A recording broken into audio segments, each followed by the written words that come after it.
ತಂದೆ ಚಂದ್ರಕೇತು ತಾಯಿಯನ್ನು ಕಳೆದುಕೊಂಡು ತಪ್ಪಲಿಯಾದ ಈ ಹೆಣ್ಣನ್ನು ನಿಮ್ಮ ಕೈಯಾರೆ ಹಾಲುಣಿಸಿ ಬೆಳೆಸಿ ಕೊನೆಗೆ ಕಲಿಕಾವತಿಯಾದ್ಯಾ ತಂದೆ.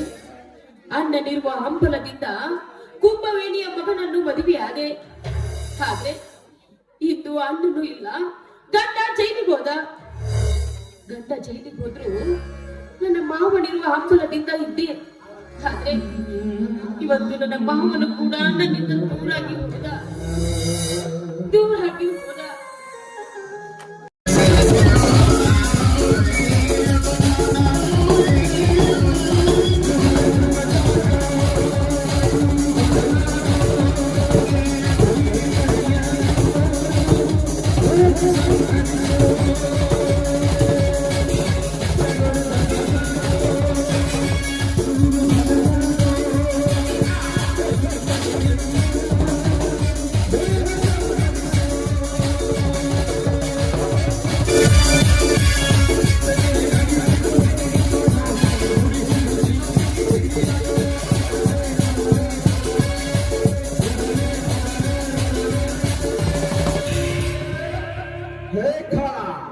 ನಿಲ್ಲಿಸುವಗನೇ ಘನಿನ ಯಾಕೆ ದನಿ? ನನಗೆ ಗೊತ್ತಿಲ್ಲದೆ ನನ್ನ ತೋಟದಲ್ಲಿ ಬರಿ ಬಿತ್ತಿ ಕುಣಿಯುತ್ತದೆ ನಾ ಬಯಸಿದ ನವಿಲು. ಈ ನವಿಲಿನ ನರ್ತನೆಯನ್ನು ಕಂಡು ಗಿಡುಗವು ಸಹ ಹಾಡಿ ಬಾಯ್ ಬಿಡುವಂತಿದೆ. ಗರಿ ಕೆದರಿದಾಗ ಗಿರಿವಾಗಿದ ಅವಳ 7 ರೂಪದ ಬಣ್ಣವು ವರ್ಣಾಕಾರವಾಗಿ ಸುತ್ತಿ ಮುತ್ತಿಗೆ ಹಾಕುತ್ತಿದೆ ಕಾಲ. ನನ್ನ ಸ್ಮೃತಿ ಪಟ್ಟಣದಲ್ಲಿ ನೀನು ಸ್ವಲ್ಪ ಕಾಡಿ ತೆಗೆದುಕೊಂಡು ಮರಿಯಾಗಿ ನಿಲ್ಲು. ನಾನು ಈ ಹರೆಯದ ಬಾಧೆಯ ದೇಹ ಸುಖ ಸವಿದು ಬರುತ್ತೇನೆ. ಸುಖ ಪಡೆಯಬೇಕೆಂದ ಹೋದ ಹಕ್ಕಿ ನಿನಗೆ ಧಕ್ಕದಿದ್ದರೆ ಈ ಶಿಕಾರಿಯನ್ನು ಕೂಗಿ ಕರೆಯಿರಿ, ನಾನಿಲ್ಲೇ ಮರೆಗೆ ನಿಂತಿರುವೆ.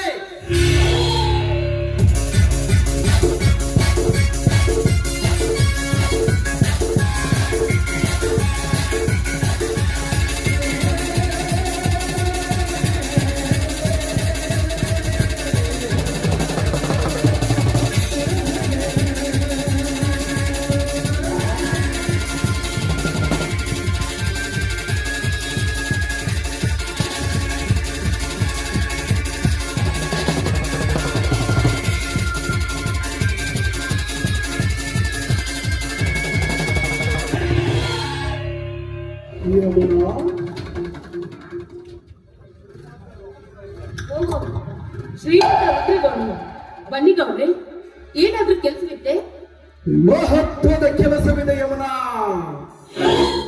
ಬಿಸಿಲಿಗೆ ಬಾಯೋರಿ ಬಂದ ಈ ರಸಿಕನಿಗೆ ಪ್ರೀತಿಲತೆ ಅಂಚಿನಿಂದ ಹೊರ ಸೂಸುವ ನಿನ್ನ ಬಾವಿ ಒಳಗೆ ನೀರು ಕುಡಿಯಬೇಕೆಂದು ಆಸೆ ಪಟ್ಟು ಓಡಿ ಬಂದೆ. ಗೌಡ್ರೆ, ನೀವು ಆಸೆ ಇಟ್ಟುಕೊಂಡಿರುವ ಈ ಬಾವಿ ನೀರು ಗಂಡನ ಅಡಿಗೇರಿ ಪೂಜಿಸಬೇಕಂದಿರುವ ನೀರು, ಸ್ವಲ್ಪ ತಿಳಿದುಕೊಳ್ಳಿ. ನಿನ್ನ ಗುಲಾಬಿ ಮಲ್ಲಿಗೆ ಹೂವಿನ ಸುವಾಸನೆಯನ್ನು ಕಂಡ ಬೆಚ್ಚಿದ ಮಿಡಿನಾಗರನಾಗಿ ಬಂದಿರುವೆನು ಯಮುನಾ ನಿನ್ನಲ್ಲಿಗೆ. ನೀವು ಹೇಳ್ತಾ ಇರೋ ಮಾತು ಅಷ್ಟೊಂದು ಸುಲಭವಾದ ಮಾತಲ್ಲ ಗೌಡ್ರೆ. ಪರಮ ಪವಿತ್ರತೆಯಿಂದ ತುಂಬಿ ನಿಂತಿರುವ ಈ ಹೆಣ್ಣಿಗೆ ಆ ನಿಮ್ಮ ಮಿಡಿನಾಗರ ಏನು ಮಾಡೋದಕ್ಕೆ ಆಗೋದಿಲ್ಲ. ಮಾಡಿ ತೋರಿಸಬೇಕೆಂದು ಹೆಡೆ ಬಿಚ್ಚಿದ ಮಿಡಿ ನಾಗರನಾಗಿ ಓಡೋಡಿ ಬಂದಿರುವನು ಯಮುನ. ಈ ನಿದ್ದ ಸ್ಥಳವನ್ನು ಹುಡುಕಿಕೊಂಡು ಸುಮ್ಮನೆ ನನ್ನ ಮಾತಿಗೆ ಒಪ್ಪಿ ನನ್ನನ್ನು ಸೇರುವ.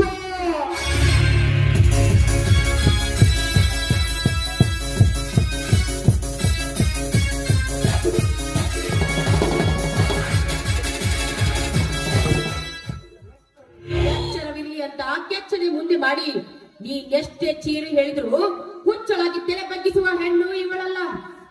ಗ್ರಾಮ ಕ್ರೀಡೆ ಆಡ್ತೀನಿ ಅಂತ ಹೆಡೆ ಎತ್ತಿ ಬಂದಿದ್ದೆ ಆದ್ರೆ ಒಣಕ್ಕೆ ಹೋಗೋಣಂತೆ ಕಚ್ಚ ಹಾಕಿ ಹೋರಾಡಬೇಕಾಗುತ್ತದೆ. ಎಚ್ಚರವಿರ್ಲಿ.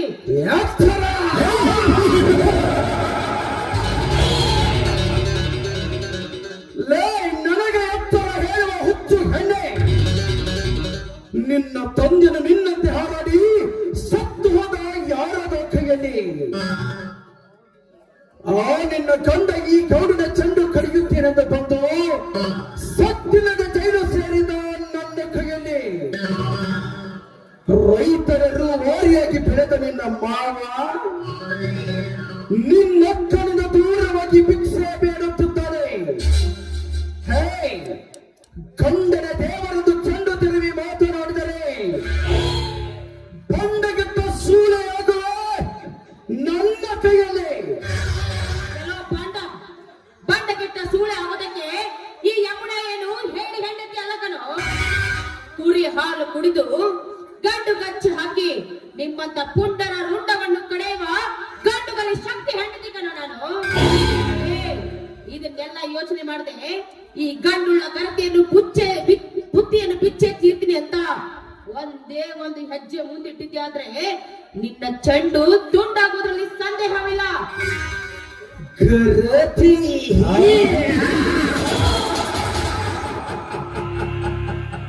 ಲೇ ನಿಜ ಗರತಿ ಭಾರತೀಯ ಮಗಳೇ, ನೀನೆಷ್ಟು ಬಂದಿದರೂ ಧರ್ಮದಲ್ಲಿ ಬಾಳಿ ಬಲಗಿರಬೇಕೆಂಬುದು ಬಿಚ್ಚಿ ತೋರಿಸಬೇಡ ನನ್ನ ಮುಂದೆ.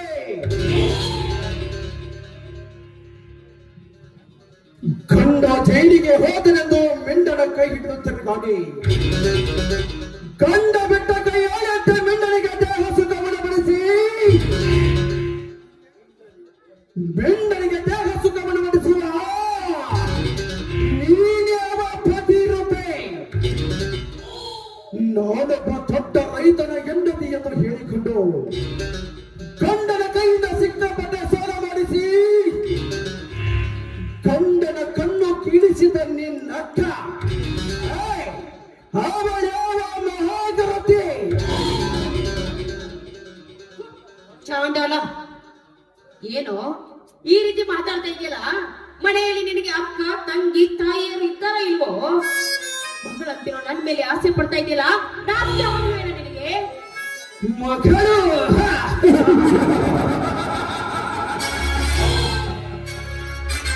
ಇಡೀ ಸೃಷ್ಟಿಯನ್ನೇ ಸೃಷ್ಟಿಸಿದ ಆ ಸೃಷ್ಟಿಕರ್ತನಾದ ಬ್ರಹ್ಮನು ತನ್ನ ಮಗಳದ ಸರಸ್ವತಿಯನಿಗೆ ಮದುವೆಯಾದ 14 ಲೋಕ ಕಡೆ ವ್ಯಾಪಿಸಿದ ಜಗನ್ಮಾತೆ ಹರಿಹರ ಬ್ರಹ್ಮಾದಿಗಳು ತೊಟ್ಟಿನಲ್ಲಿ ಹಾಕಿ ತೂಗಿ ಕೊನೆಗೆ ಮಹೇಶ್ವರನನ್ನೇಕೆ ಮದುವೆಯಾದಳು? ಹೇ, ನೀನೊಂದು ಏಕಚಿತ್ತ ನರಪೇತು ಹೆಣ್ಣು, ನನ್ನನ್ನು ಸೇರುವುದರೇ ನಮಃ. ಏನೋ ಹುಡುಗ ಕಂಡ ಗಂಡುಳ್ಳ ಗರತಿಯನ್ನು ಕೈ ಮಾಡಿ ಕರೆದಂತೆ ಈ ಗಂಡುಳ್ಳ ಗರತಿಯನ್ನು ಕೈ ಮಾಡಿ ಕರೆದಿದ್ರೆ ನಿನ್ನ ಕಾಮದ ಪಿತ್ತವನ್ನು ಕೆಳಗಿಳಿಸಬೇಕಾಗುತ್ತದೆ. ಈ ಗಂಡುಳ್ಳ ಗರತಿ ಭಾರತಿ ಗರತಿ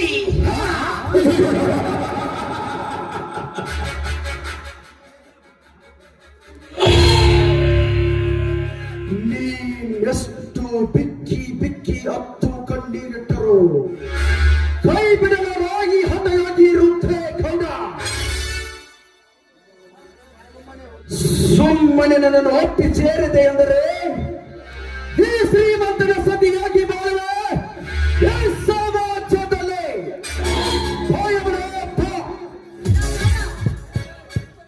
ನೋಡು, ಉರಿಯುವ ಹೊಟ್ಟೆಗೆ ಕೊಳ್ಳೆ ನಿಟ್ಟು ಮಾತಾಡುವಾಗ ಮಾತಾಡ್ತಾ ಇದೆಯಲ್ಲ, ಒಂದೇ ಒಂದು ಹೆಜ್ಜೆ ಮುಂದಿಟ್ಟು ಬಂದಿದ್ರೆ ಅದೇ ಕಾಲಿರುವ ಚಪ್ಪಲಿ ಕೈಗೆ ಬರಬೇಕಾಗುತ್ತದೆ. ಎಚ್ಚರ. ಬಾಲೆ ಯಮುನೆ,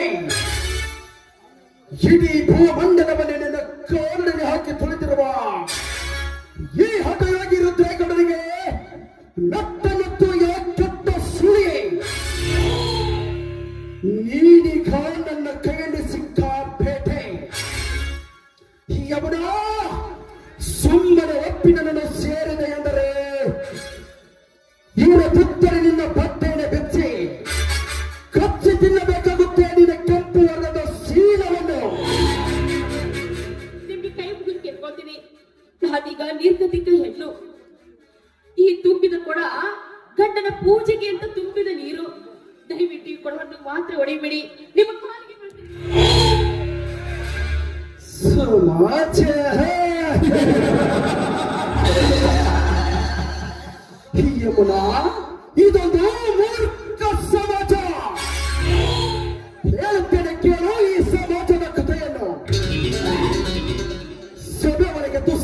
ದ್ರೌಪದಿಯರ ಸೀರೆ ಸೆಳೆಯುವಾಗ ಏಕೆ ಮೂಕಾಗಿ ಕುಳಿತು ತೋಡಿನ ಸಮಾಜ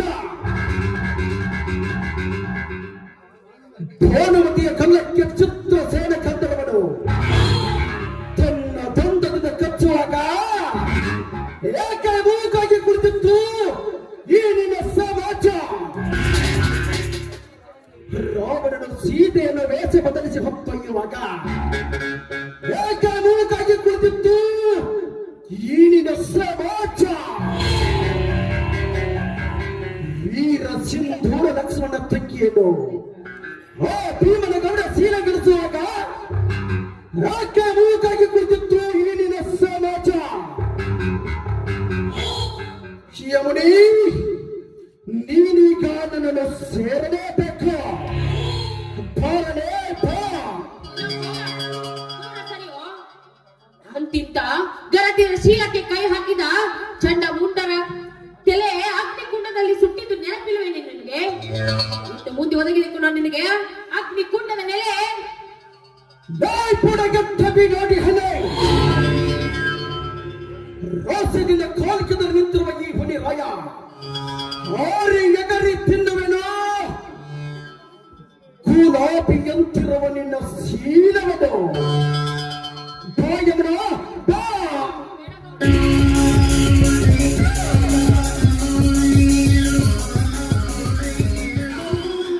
ಏನಾಯ್ತು ದನಿ? ಹೊತ್ತುಕೊಂಡು ನಡೆಯಲೇ ಇವರನ್ನು ಆ ಗುಡ್ಡದ ದಾರಿಗೆ.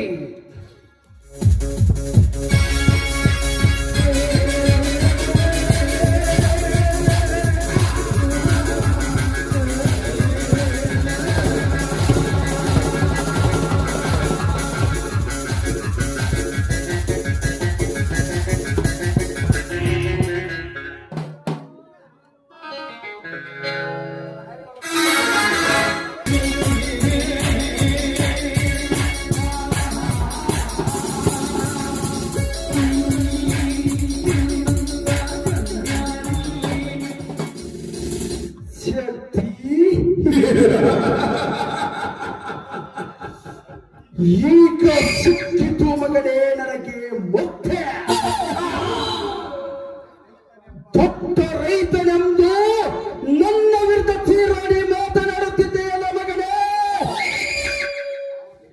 ಈಗ ಆ ಸೇಡಿಗಾಗಿ ಸೀಳಿ ಬಿಟ್ಟೆ ನಿನ್ನ ಹೆಂಡತಿಯ ಸೀಳಾನು.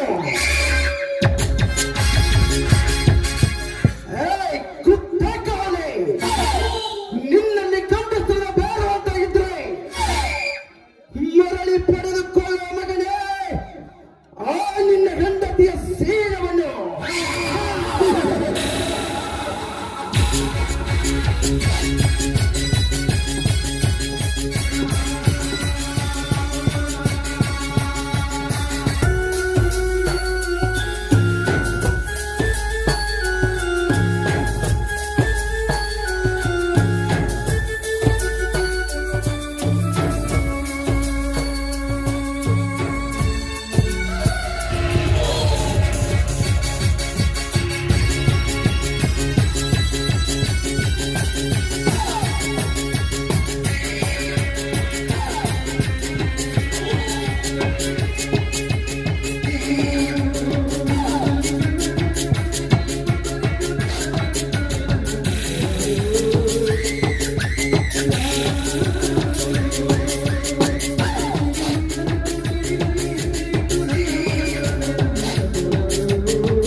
ಸಂಚದ ಮಾಡಿದ ಈ ಗೌಡ ಕಣ್ಣಿಟ್ಟ ಹೆಣ್ಣಿನ ಹಿಂದೆ ತಿರುಗಿದರೆ ಈ ನಾಗರಾಜ ರಾಜ ತಿರುಗುವನು ಇವನ ಸಂಪತ್ತಿನೊಂದಿಗೆ. ಹಾಯ್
ನಾಗರಾಜ್, ಏನದು ಕೈಯಲ್ಲಿ ಹಿಡಿದಿರೋದು? ಹಣ ತುಂಬಿದ ಸುಕ್ಕೆ ಏನು ಮಾಡಲು ಹೊರಟ್ರೆ? ಅನ್ಯಾಯದಿಂದ ಕೊಬ್ಬಿ ಒಪ್ಪಿದ ನಿನ್ನ ಶ್ರೀಮಂತಿಕೆ ಹಣನ ಬಡವರಿಗೆ ಹಂಚುವುದಕ್ಕಾಗಿ. ಮನೆ ಅನ್ನ ತಿಂದು ಬೆಳೆದು ನನಗೆ ಎದುರು ಮಾತಾಡುವ ಯಾವ ಮಗನೇ?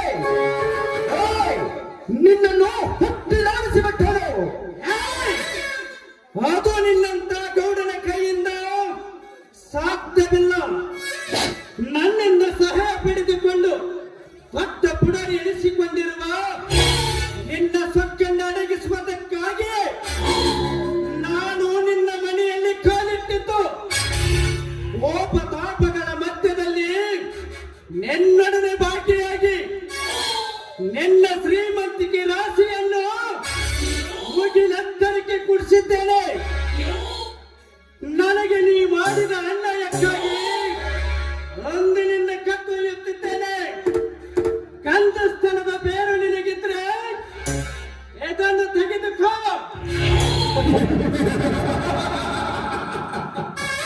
ನನ್ನ ಗಂಡು ಸ್ಥಳಕ್ಕೆ ಸವಾಲು ಹಾಕಿದ ಕೊತ್ತೆ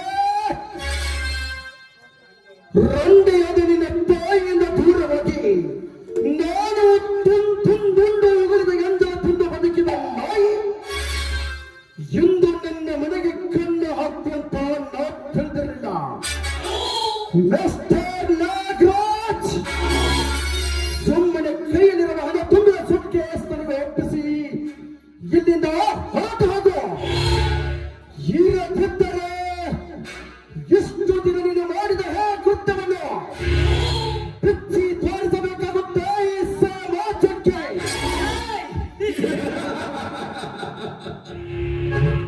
ಸಮಾಜ ಇಲ್ಲಿವರೆಗೂ ನಾನಿಲ್ಲದೆ ನೀ ಮಾಡಿದ ಕಾರ್ಯವನ್ನು ಕಣ್ತುಂಬ ನೋಡಿದೆ. ಈ ಸಮಾಜ ನೂರಾರು ಗೆಳತಿಯರನ್ನು ಬಂಡಗೊಳಿಸಿದ್ದು ಕಣ್ತುಂಬ ನೋಡಿದೆ. ಈ ಸಮಾಜ ಅನ್ಯಾಯವಾಗಿ ಶಿವಶಕ್ತಿಯರ ಆಸ್ತಿ ಎತ್ತಿ ಹಾಕಿ ಶಿವನ ಕಂಬಕ್ಕೆ ಕಟ್ಟಿ ಕಣ್ಣು ಕಿತ್ತಿದ್ದು ಕಣ್ತುಂಬ ನೋಡಿದೆ. ಇದು ನಿನ್ನ ಸಮಾಜ. ಸಂಪೂರ್ಣ ಸಾಲ ತೀರಿಸಿ ಹೋದ ಸತ್ಯಜೇತನ ಹೆಂಡತಿಯನ್ನು ಶೀಲಗೆಡಿಸಿ ಅವರ ಮನೆಗೆ ಬೆಂಕಿ ಇಟ್ಟಿದ್ದನ್ನು ಕಣ್ತುಂಬ ನೋಡಿದೆ. ಈ ನಿನ್ನ ಸಮಾಜ ಅತಿ ಶಿರೋಮಣಿಯಾಗಿ ಬಾಳಬೇಕಿದ್ದು ರಮಣೀಯ ಶೀಲಗೆಡಿಸಿ ಅವರ ಮನೆಗೆ ಬೆಂಕಿ ಇಟ್ಟಿದ್ದು ಕಣ್ತುಂಬ ನೋಡಿದೆ. ಈ ನಿನ್ನ ಸಮಾಜ.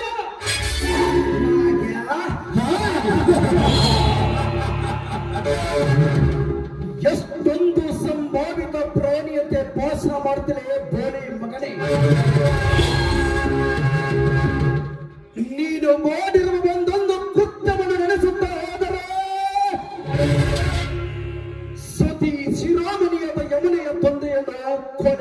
ಮಾಡಿದೆ. ಗಂಗೆ ಯಮುನೆ ಎಂದು ಪ್ರಸಿದ್ಧಿಯಾದ ಅಕ್ಕ ತಂಗಿಯರನ್ನು ಸೀಳೆಗಳಿಸಲು ಹೊಂಚು ಹಾಕಿದ ಸಂಚುಕೋರು ನನ್ನ ಮಗ ನೀನಪ್ಪ. ಗೌಡ, ಅದಕ್ಕೆಲ್ಲ ಕಾರಣ ನೀನಾಗಿ ನನ್ನಂತವನಿಗೆ ದಾರಿ ತೋರಿಸಿದೆ. ಈಗ ಕಳ್ಳನ ಕಳ್ಳನಾಗಿ ನಿನ್ನನ್ನು ಮುಳ್ಳು ತಂತೆಯ ಬೇಲಿಗೆ ಹಾಕಲು ಛಲ ತೊಟ್ಟು ನಿಂತಿರುವೆ. ಈಗ ನೀನು ನನಗೆ ಮಾಡಿದ ಅನ್ಯಾಯಕ್ಕಾಗಿ ನಿನ್ನನ್ನು ಮರ್ಡರ್ ಮಾಡಲು ಬಂದಿದ್ದೇನೆ.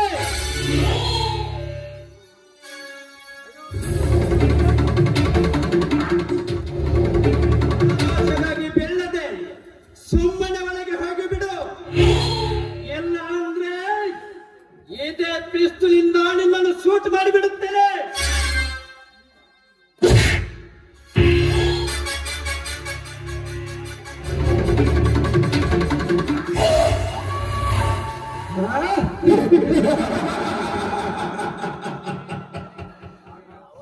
ನಾಕ್ಯ ನನ್ನ ಪಂಜರದಲ್ಲಿ ತಿಂದುಂಡು ಬೆಳೆದ ಗಿಳಿ ನೀನು ನನ್ನ ಕೈಯಿಂದ ತಪ್ಪಿಸಿಕೊಂಡು ಹೋಗುವೆಯೋ ಮಗನೇ? ಏಯ್, ನನ್ನ ಕೈಯಲ್ಲಿ ದುಡಿದ ಆಳು ಇಂದು ನನಗೆ ಎದುರಾಗಿ ನಿಲ್ಲುವುದೇ ಗೊತ್ತೇ?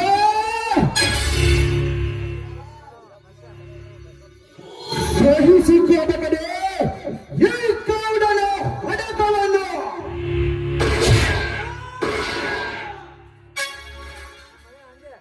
ಅಮ್ಮ ಎಲ್ಲಿದ್ದಾಳೆ ಮಗನೇ ನಿನ್ನಮ್ಮ? ಏಯ್, ಏಕೆ ನನ್ನ ಜೊತೆ ತಿಂದುಂಡು ಸಾಯಬಾರದು? ನಾಗರಾಜ್, ಇಂದಿನಿಂದ ನೀನು ನಿನ್ನ ಕೆಲಸಕ್ಕೆ ರಾಜೀನಾಮೆ ನೀಡಿ ಕೈಯಲ್ಲಿರುವ ಹಣ ತುಂಬಿದ ಸೂಟ್ ಕೇಸ್ ನನಗೆ ಒಪ್ಪಿಸಿ ಹೊರಟು ಹೋಗುವ ಮಗನೇ.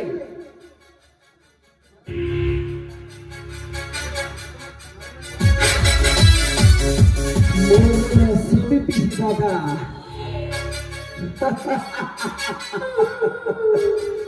ಎಷ್ಟೊಂದು ಭಯ ಬರುತ್ತಲ್ಲ.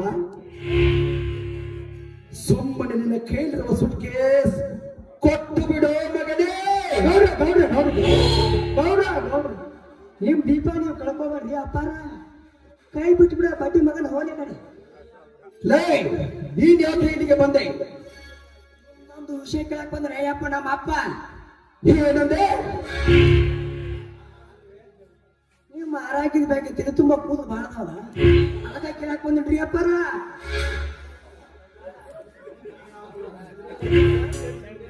ಮುಂದೇನಾದ್ರೂ ಇವನಿಂದ ಅನಾಹುತ ಆದ್ರೆ ಅದಕ್ಕೆ ನೀನೇ ಜವಾಬ್ದಾರಿನಾ?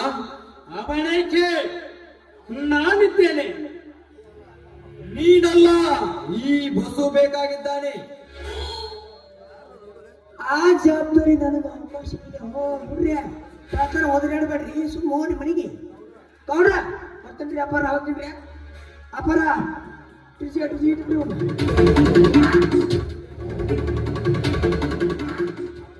ಮನೆ ಬಿದ್ರೆ ಕಟ್ಟಬಹುದು, ಮನಸ್ಸು ಮುರಿದ್ರೆ ಕಟ್ಟಲಾಗದು. ಅವಶ್ಯವಿದ್ದಾಗ ಮತ್ತೆ ನಮ್ ಗುಂಪಿಗೆ ಬಂದ್ಬಿಡು. ಕಳ, ನಿಮ್ಮ ಗುಂಪಿಗೆ ಹೂವಾಗಿ ಬರುತ್ತೇನೋ ಇಲ್ಲ ಕಾಯ್ದ ಕಬ್ಬಿಣವಾಗಿ ಚಲಿಸಿ ಬಿಡುತ್ತೇನೆ. ನೆನಪಿರಲಿ.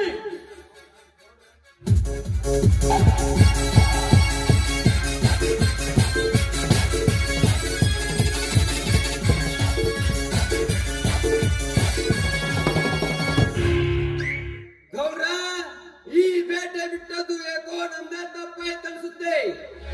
ಇದು ಎಲ್ಲೋ ನಮ್ಮ ಕಾಯಕಕ್ಕೆ ಅಡ್ಡ ಬರುವಂತೆ ಕಾಣಿಸುತ್ತಿದೆ. ಇದನ್ನು ಸಮಯ ನೋಡಿ ಮುಗಿಸಲೇಬೇಕು. ಹೌದು ಕಾಣ, ಈ ಹಕ್ಕಿ ಇಂದು ನಮ್ಮ ಕೈಯಿಂದ ಜಾರಿ ಹೋಯಿತು. ಅಂಬಾರಿ ಏರಿರುವ ಈ ಕುರಿಮರಿಯನ್ನು ಕುಕ್ಕಿ ತಿನ್ನಲೇಬೇಕು. ಕಾಲ, ಈ ವಿಜಯ ಬಗ್ಗೆ ನೀನು ತಲೆ ಕೆಡಿಸಿಕೊಳ್ಳಬೇಡ. ಅದಕ್ಕೆಲ್ಲ ನಾನಿದ್ದೇನೆ. ಆ